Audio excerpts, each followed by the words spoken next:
Good morning, BX Live at Lunch. Oh, I didn't even set myself into the camera. Good morning, it's BX Live at Lunch on another Wednesday, first day of school, and, well, at least for this district, Lexington, they started yesterday, and a couple other districts started on Monday, so all the kids headed back to school, and summer training camp is over, and we are looking forward to continuing to serve you, so we're here a little bit earlier than normal for the past 2 months. Weird schedule change. It is a weird schedule change. It's like everything all at once. All at once. So today's topic is centered around pseudo-science, common knowledge, home remedies, ideas that may work or may not work, some stuff that you guys brought to us and that we've discussed inside the gym. As always, if you have questions, please feel free to hit us down below. If there's anything going on that you want us to talk about, you can go ahead and let us know about that information in the gym or send us an email. We should be good to go on that. So some of the things we're going to hit today, we're just going to hit 3 ones that we've heard pretty often and quite a while. We've heard pickle juice, the ab electrodes. That one was a big one back in the 90s and early 2000s. And I think they might make it that long ago. Maybe a resurgence, but yes, it's a thing. Crazy, yeah.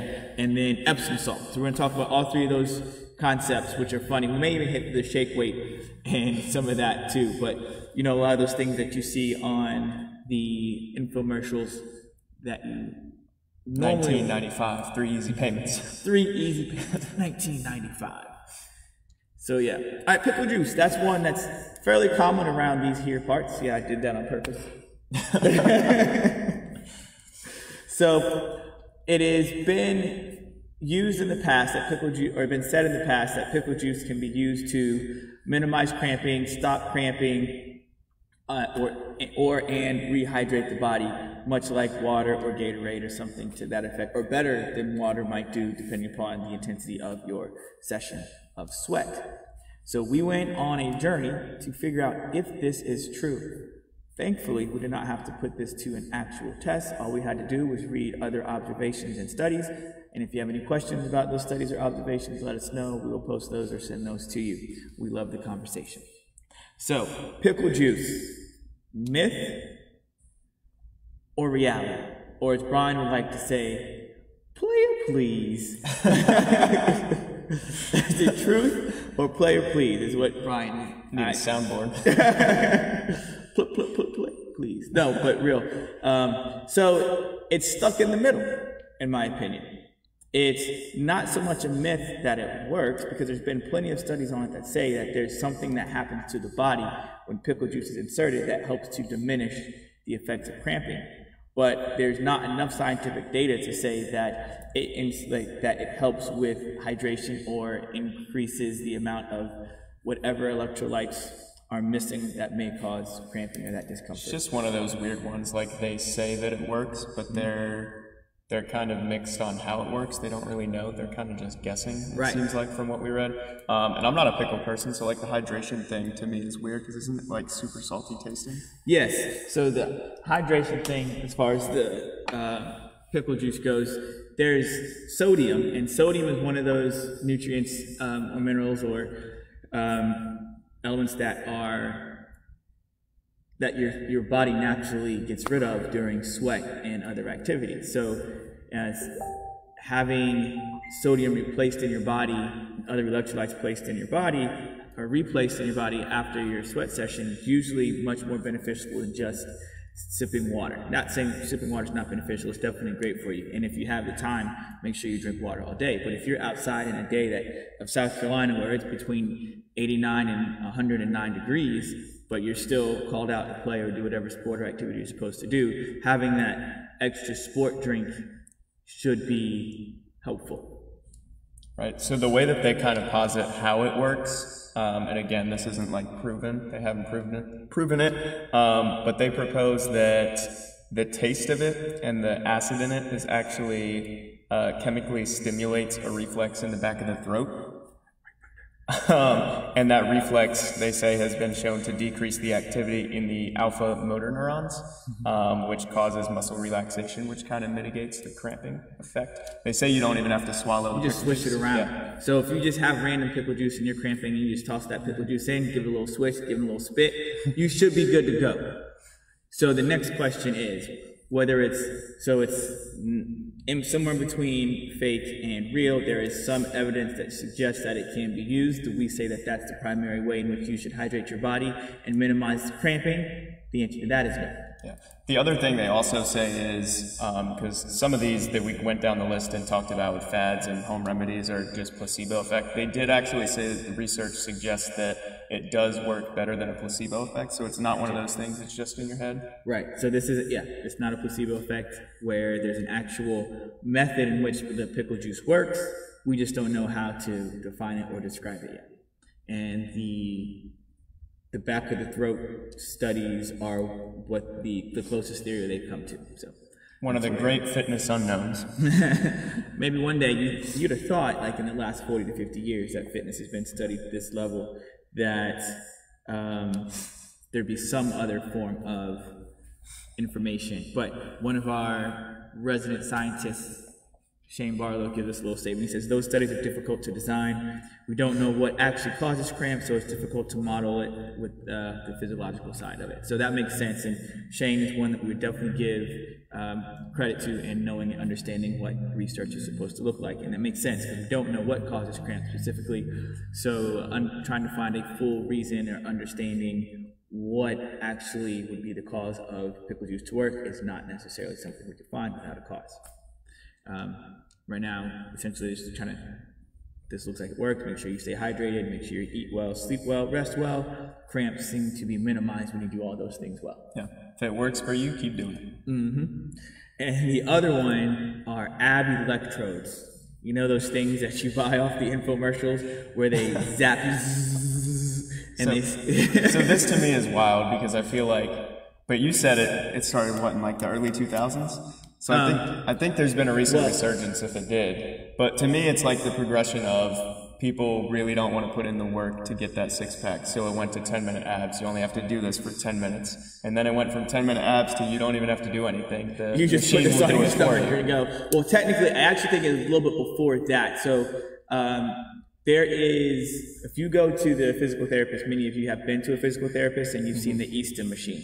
I think a lot of it stems from the concept of the electrical stimulation machine. So what happens when you put the e-stim on, you find a spot where the electricity is sent from pad to pad, and within that process, the muscles start to tighten and tense. So if you extrapolate that out to bigger muscle groups, not just muscle groups that need immediate healing, you would say it's causing enough damage to bring blood flow that would allow the muscle to grow. Now, there's not a lot of research that says you can do that instead of fitness, so no, we would not suggest you getting the... Don't just lay in bed with electrodes on every muscle. And expect it to really work, no. And then I think probably before the 90s and the 80s, there was some random study. So there's an actual setting on the e-stim machine called Russian, where it's like a serious pound of electricity that goes in, and normally that causes the biggest muscle contractions. And I believe there was a study back, well, you know, if you can't, a lot of times you can say there's a Soviet study, but there was the Russian setting usually causes the muscles to contract a little bit harder than just a regular smooth flowing of electricity. So I think a lot of it came from base level science of rehab. And it just doesn't have as big of an effect as it does on rehab. It makes sense in rehab because the e-stim, many of you even have home TENS units, same idea, but it doesn't work on the grand scale. On the micro scale, it helps to foster an environment in the body that can be suitable for the body to heal in certain areas.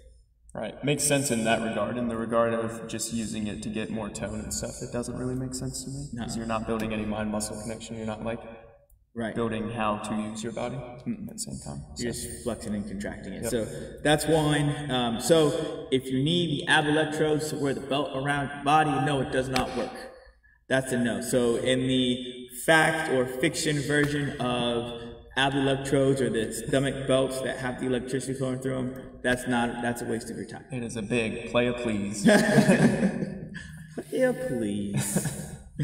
And then the other one is Epsom salt. We got some fire on this one. We did. We hit this last week, which kind of gave us the motivation to have this discussion today. But Epsom salt being used as a muscle healer or something, Epsom salt itself is not the change agent of the bath that you're taking.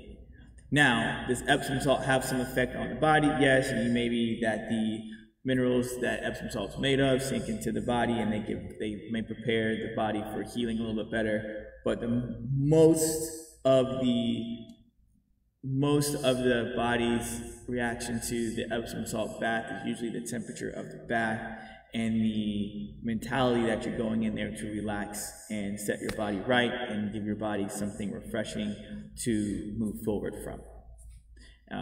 Oftentimes now they actually put scents or essential oils or something else in there that gives you that feeling of invigoration or something to that effect. Now, with that being said, the mind is a powerful place. So if you think that it's doing something for you, yes, it's not necessarily a bad thing to do it. So we're going to put this in the same level of in between with the pickle juice. Yeah.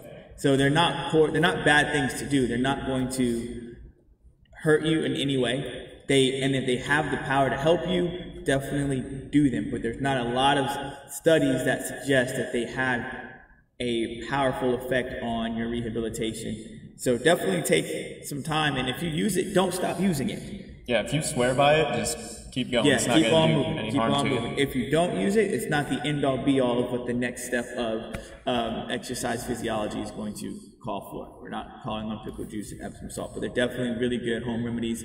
Maybe a little bit cheaper, than going out and getting PT or something initially, or I would say cheaper than a foam roller, but these days foam rollers are super cheap, and even the muscle machines are cheap. So I'll tell you what, use the handheld gun massager, some pickle juice, and Epsom salt. Boom, you got it. Like, that's the best of all three worlds. That's it right there. No, someone's gonna quote me on that. Don't really, you don't have to. Again, not the end all be all. You said if I did all three of these things, I'd be massive, Jason.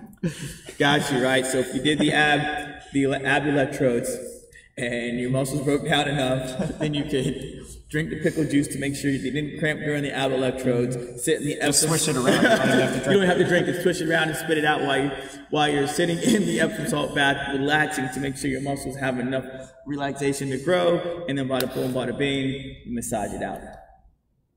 Don't do that for them, unless you have all the things, and that's something you already do. So that was cool. If you have any other ideas that you guys would like to pass by us, we love answering your questions. So please hit us up in the gym. Find our email right above us. Oh, that's Allie. I'm right there. Boom. And then Zach. Boom.